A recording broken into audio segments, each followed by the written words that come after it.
with no further ado, we're going to the next caller. Caller 336.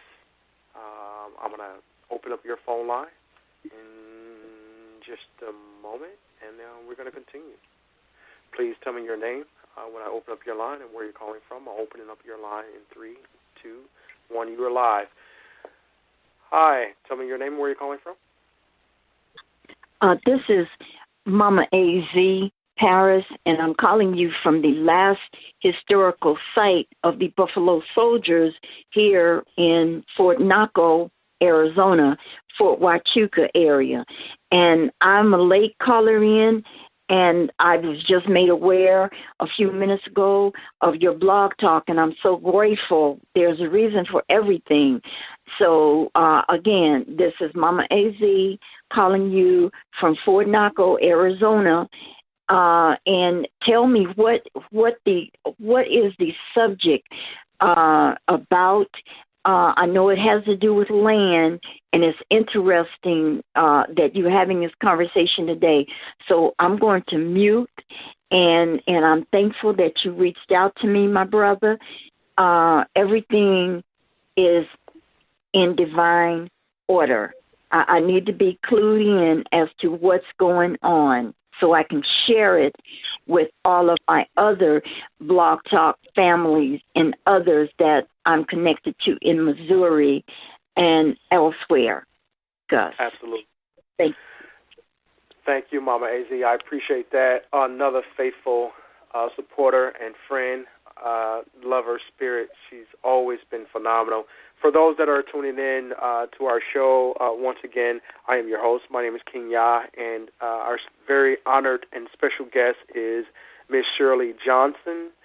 Her family owns property in Satsuma, Alabama, and basically the industrial industry has begun building on their property.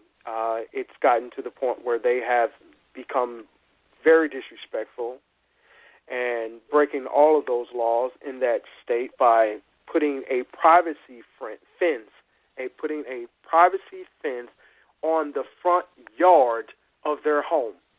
They can no longer use the front door of their home. Their mailbox has been removed from the road to the front door of their home and placed in the back of their house.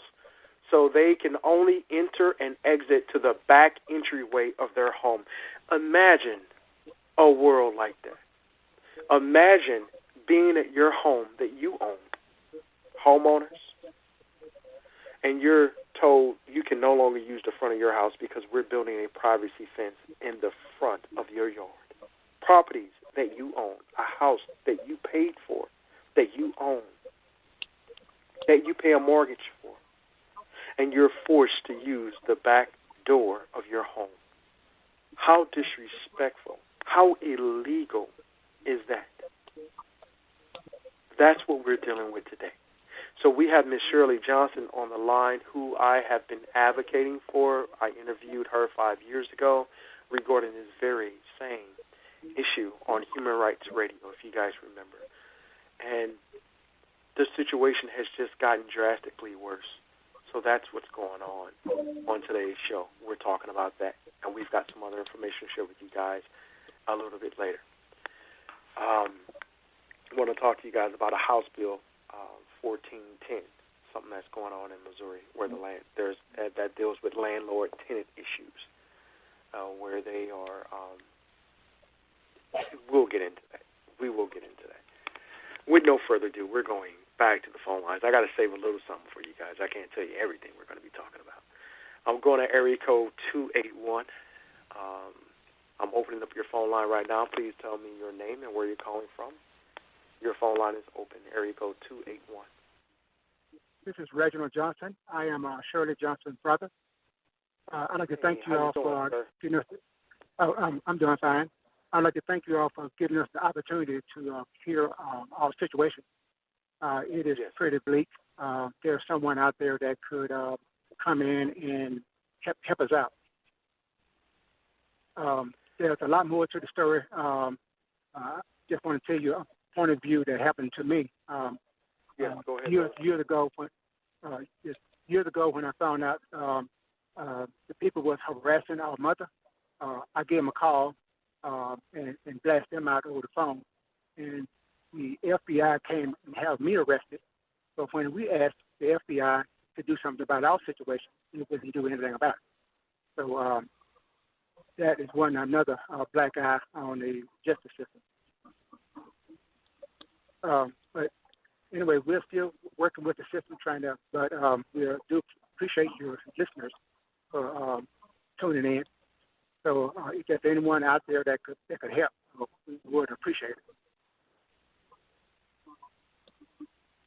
Thank you, my brother. I appreciate you so much for your support, your contributions, and it's outrageous that your family, yourself, been charged with crimes for protecting your property. If a man and woman cannot protect their property, why do we have property? Right? When you own property, you own land, it's yours. Your blood, your sweat, your tears. Yes, can you hear me? Yes, I want to make sure I was there. Yeah, my brother, Reginald, and my sister, I really want to appreciate them for calling in because we've been in this fight, in this struggle for so long. And one of the things that Reginald or Viola and I neglected to tell you all, because I'm trying to get so much of the information out there, is that prior to them closing the road and really getting crazy, well, I guess they ran barbed wire fencing through our yard. Where the wooden fence currently stands, they came through and they ran barbed wire with the little spikes on it you use for animals. And Mom had Alzheimer's at that time, and she has beautiful azaleas in the yard. And people drive down the road just to come see her azaleas. And she kept the yard immaculate, always raking, always cleaning, always gardening. So in the midst of the Alzheimer's, trying to keep the yard the way she always kept it, she would stick the rake through the barbed wire, to get the leaves up. And in doing so, she scratched her arm on the barbed wire. And we called the police, we called the sheriff, we called all of the local agencies in the area to come and have them take the fence down. And, of course, they did not. And so eventually I found out, my brother Reginald went home in the night and took the fence down so Mama wouldn't hurt herself anymore. She would be bleeding because she was so determined to get the leaves up. And when you're having Alzheimer's, any major change in your environment, it throws them off. It'll throw the person off. And they told us to make sure we keep her environment the same. Don't change any curtains. Don't do anything different, because that would just get her more and more confused. Of course, in her demented mental state, which is a federal recognized mental disability, she was trying to rake the yard through the barbed wire because she didn't understand why the barbed wire was there. She practically grew up there. She married my dad at a young age and grew up her children there. So she didn't understand. So the whole of this doesn't make any sense, that you want this land so badly that you can be so sick and so perverted that all of your human sensibilities just go out the window, and because of the color of our skin, and we were blessed to get this property, that you can mistreat an elderly lady with Alzheimer's to this degree. It baffles me, which is why we're still in the struggle. That's why I can't. It's so troubling that it's not one of those things that you can very easily let go. And people will say, well, why don't you all just leave? But you can't just leave. If you leave, and then it'll happen to another family and another family. So, we just can't pack up and leave. These and then people, they get the property, And not only that, they get to continue. Yeah, they get the property, and then they will get away with mistreating people for their own greed.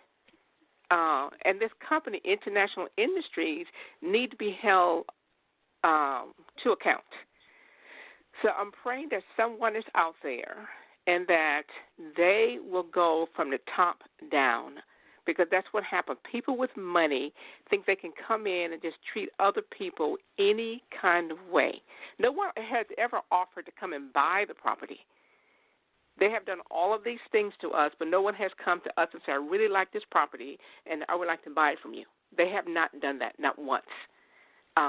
But I do want to give my brother kudos because I found out, I think about a year ago, that he went down in the night and he took the barbed wire fence down out the yard so Mama could continue to enjoy her yard until her last days.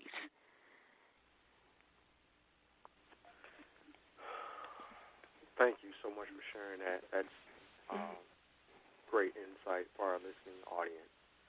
So you have a more clear understanding as to what the Johnson family has gone through, fighting for their property.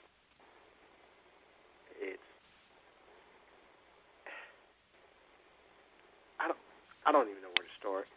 I don't even have. There is nothing that you can do or say to justify what has been done to this family. There's nothing that can be said or done, right? The only rightful thing to do is to remove these barriers from their property, from their land, and leave them alone and let them enjoy their happiness, their peaceful environment, their property that they paid for with their own sweat, blood, tears, and money. This property belongs to them. If it happened to you, what would you do? They are doing everything that they can through the legal system to fight for justice, and justice has turned a deaf ear to this family. Why is that? Why do you suppose that is? Whatever the reason is, we are demanding justice for the Johnson family. And we will continue to have a platform for the Johnson family as long as this atrocity is going on with the Johnson family. So, again, Ms. Johnson, I appreciate you. I appreciate your family for this fight that you are in. I only hope that it will end soon for the better, because your family has lost a lot. I remember when you first told me this story, your family has gone through a tremendous ordeal. The stress, the pain, the heartache. Again, these are human beings. These are property owners. This is a family that has been torn apart because of this cruel, unjust system and the illegal methods that the state of Alabama is condoning in Satsuma. We're going to go to the next caller, and we're going to bring them on board in a moment here. Shirley, I want to thank you again for your courageous efforts and your entire family for their courageous efforts in spreading the word. And thank you. What you do. Not a problem. I appreciate you guys so much. My platform is your platform. So anytime you guys need to get some information out, well, here we are. Tune in, and we will get it done. So all of our listeners that are just now tuning in, unfortunately our chat line is down. However, you can visit us on the website. Our website is Blog Talk Radio, blog, B-L-O-G, talk, like you're talking, blogtalkradio.com/Kingya, K-I-N-G-Y-A. Those of you that are not able to get in through the phone lines, you can listen to our radio show online, and you can tune in as well. We're going to the next caller. Area code 251. I'm coming to you now, opening up your phone line. Area code 251. Was that 4116? Your phone line is open. Hello. Hello. Hi, how are you? Hi. I'm wonderful. My name is Hi. I'm sorry, my voice is kind of hazy. Hi, my name is